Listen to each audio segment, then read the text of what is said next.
All right, I thought I'd take a quick walk through the new Teslong Wi-Fi Borescope. So you probably saw my review. It's been all over, like Accurate Shooters, stuff like that, with people talking about the Teslong Borescope. Plugs into a computer. It's not self-powered. It doesn't have Wi-Fi.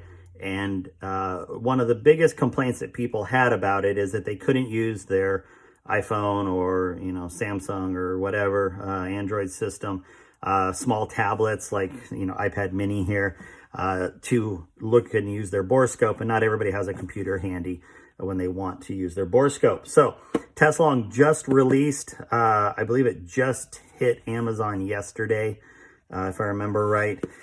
And they now have a Wi-Fi version. So I just got mine straight out of China.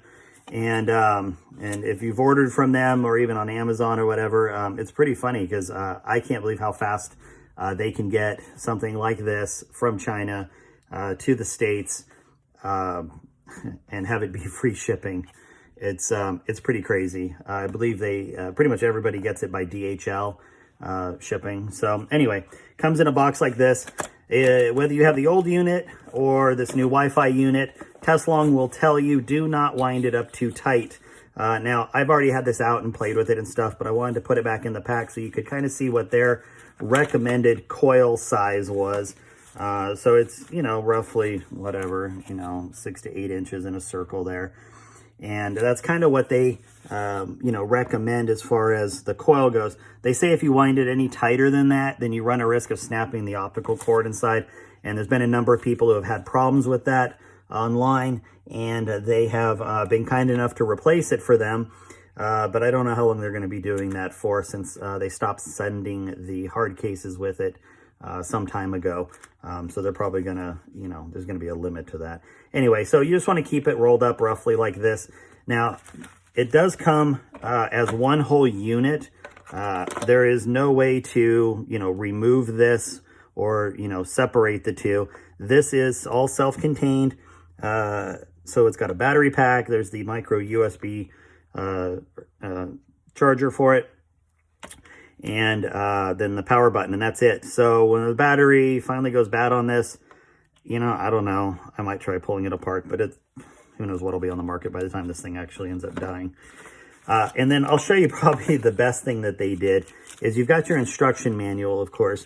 And then as part of that, they actually included 2 extra screw-on mirrors, which is huge because while they're great at replacing the mirrors for you, you have to wait for them. So the fact that they're including extra mirrors, I think, is great because, admittedly, one of the biggest downsides to this thing is that the way this thing threads on, it's pretty loose. And I know guys have lost them pretty easily, and then, they got to wait for a new one to get sent. So it's just the way it goes.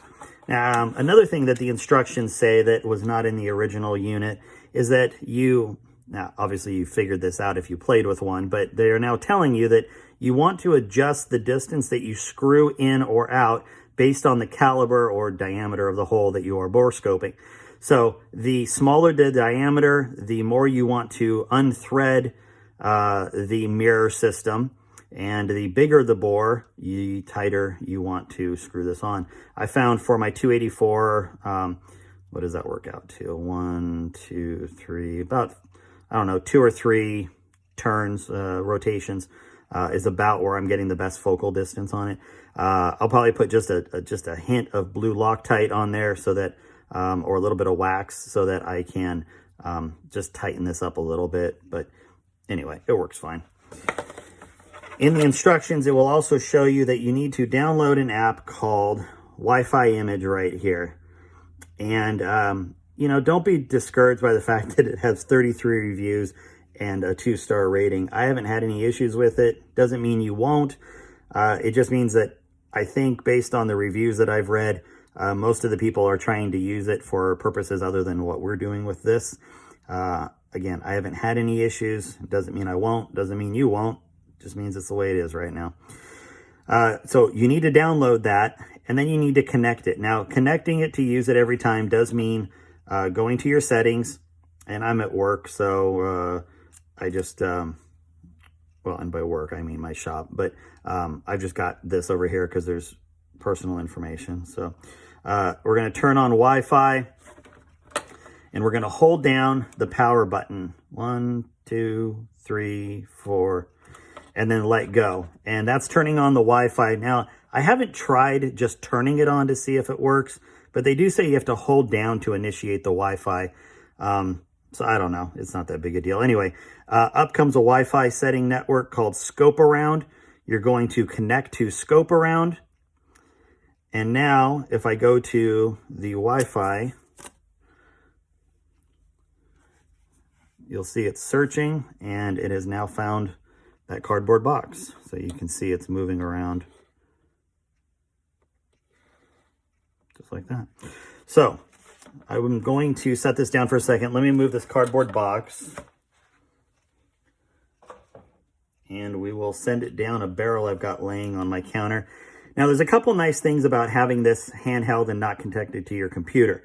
The first is, and it's a little harder because I'm on my workbench here, but I was very easily able to rotate, just by holding this and turning it, rotate the whole unit inside of my barrel. And so that's great. I really like the ability to do that compared to the old one, which you kind of had to torque a little bit, and it never fully rotated without having some spring tension in it. So it's a little bit, like I said, a little bit tougher for these purposes, but let me go ahead and send it down the barrel, and you can see, I mean, we are every bit as good and clear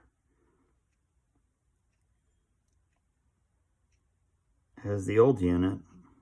Fire cracking. This is a really trashed barrel, but it does everything that you want it to, except it does it by Wi-Fi. So, and that's great. Now, one of the other cool things about this button is that it actually takes a picture. So if you listen, you can hear the little I don't read kanji or any kind of Chinese or anything. It prints something up there with a check mark every time you do that. So I'm assuming it's saying, yay, you took a picture. I don't know. Anyway, there is the ability in this app to adjust some settings, do video, capture pictures, stuff like that. You know, it's whatever you want to do with it. It does everything that the old one did. So there's looking at a barrel. Now, I've certainly used this for other things as well. Let's see, what do I have sitting around here? So let's go up inside my seating die. So you can see I'm inside of my seating die, and, you know, maybe I want to take a look inside, you know, and see if there's anything going on in there that isn't healthy. So it is pretty amazing when you look at what metal looks like all up close, though. Anyway, you can see all the machining marks and everything inside. This is a custom die, but anyway, you can use it for just about anything you want. You know, we can look inside my auto trickler, although that's certainly not a whole lot of fun. Anyway, do what you like with it. I stuck it under the fridge. I put it in a hole in my wall. You know, it's a Borescope. You can have some fun with it. But bottom line is, it's a little bit more. I believe they're running about 80 bucks. So you're getting, it's another, whatever it is, 30 bucks, I think, over the non-Wi-Fi version. I can't say one's better than the other. I think it's really going to depend on what your needs are, and what you like. You know, obviously with this one, you know, you have to make sure you keep it charged. It does have, you know, a battery kind of, you know, 4-bar thing that shows you how charged up it is. So that's nice. You don't have to guess, and really there's no way on the app to tell how much battery you have left. So I do appreciate that. I haven't run it, you know, down yet, and I've been playing with it a bunch. I think for most people, the Wi-Fi is attractive simply because, you know, like when I was at Nationals, I took my laptop with me because I was doing work. So it wasn't that big a deal to use my Borescope there. Under normal conditions, I wouldn't have a laptop with me during matches. So the ability to have just this and then my iPhone, or even my mini tablet or whatever I might have brought additionally, I think that's a huge advantage.